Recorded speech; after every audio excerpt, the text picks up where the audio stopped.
Salut! Coucou! C'est parti pour la deuxième semaine. Là on est à peu près 100 km de la frontière du Manitoba. Fait que là on va tracer le Manitoba one shot pour arriver à Saskatchewan ce soir, fin d'après-midi. 6h30 de route pour arriver au prochain spot au Saskatchewan. On va enfin être libéré un petit peu du confinement, j'espère que ce sera un petit peu mieux. Les choses sont ouvertes à peu près normalement, il y a beaucoup moins de trucs fermés qu'ici. Donc ça va un peu nous faire respirer parce que l'Ontario c'était compliqué, surtout après le durcissement du confinement.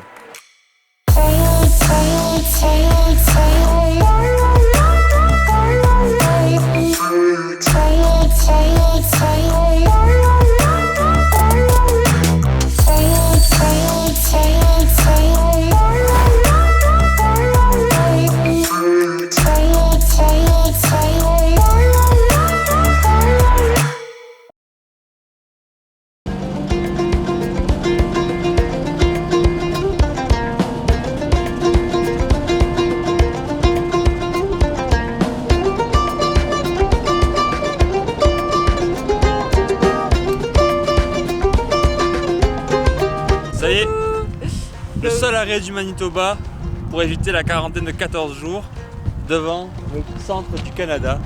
Ça y est, on a encore beaucoup de chemin à faire parce que ça veut dire qu'on est à peine à la moitié de toute la longueur du Canada, ce qui est énorme. Donc il fait beaucoup plus froid qu'à Wasaga Beach à 26 degrés. On est vraiment content d'être arrivé ici. Puis on va tracer jusqu'en Saskatchewan pour pouvoir se reposer et arriver assez tôt sur un spot pour une fois et relaxer parce qu'on arrive toujours de nuit à 9h30 du soir et on en profitera pour faire un petit check-up mécanique pour voir où ça en est tout ça.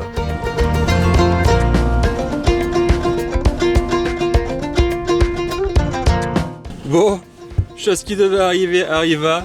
On vient de tomber en panne d'essence dans le blizzard, on se tape une tempête de neige. Grosse tempête de neige en plein milieu de Saskatchewan, personne sur la route, un vent de fou furieux.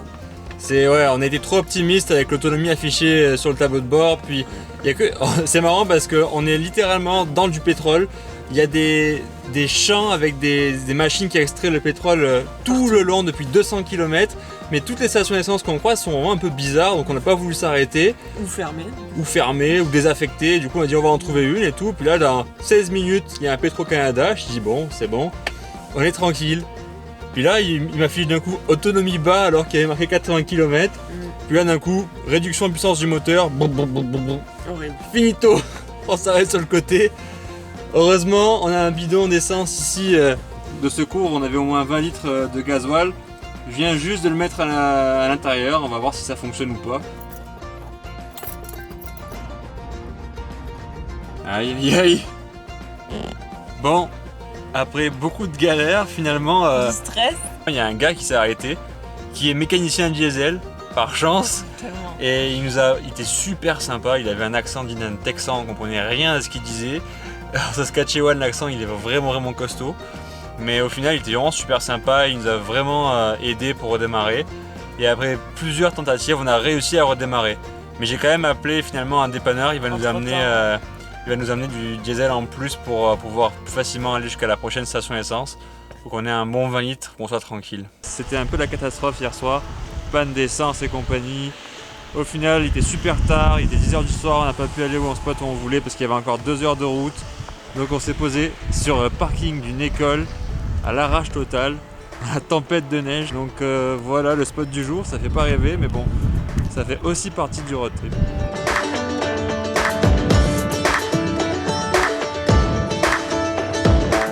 Bon, on est de retour. On a quand même tracé Manitoba, donc on pouvait pas s'arrêter à cause du Covid. Saskatchewan finalement, donc on a une grosse tempête de neige. Il a fait froid, énormément de vent. Fait que la rando qu'on voulait faire finalement, on la fera certainement au retour. Donc on a décidé d'aller directement en Alberta. Mais c'est surtout qu'on en a vraiment chié au Manitoba, au Saskatchewan. Ouais. Panne de diesel, tempête de neige, du vent non-stop latéral pendant genre 400 km, on a consommé à mort. C'était vraiment compliqué, on a hâte d'être arrivé ici. C'est vraiment magnifique en plus, c'est vraiment beau. On va vous montrer ça tout de suite.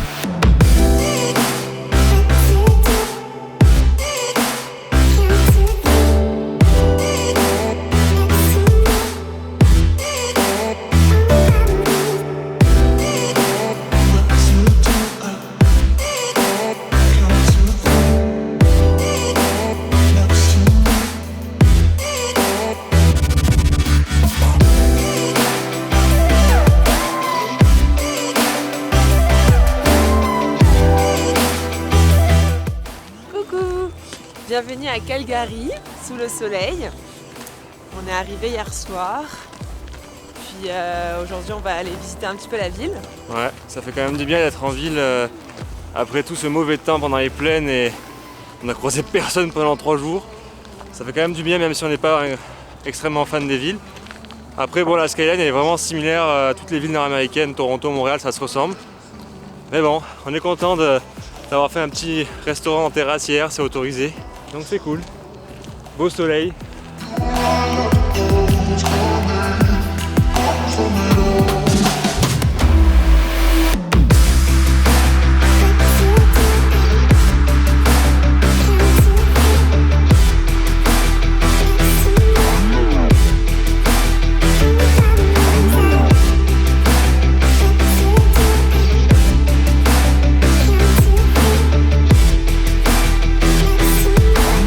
Ça y est, on est enfin arrivé dans les Rocheuses avec les montagnes enneigées, ça fait du bien. Le spot où on est magnifique dans les montagnes. Là au programme on va visiter la ville de Banff et on va aller skier aussi au lac Louise Resort.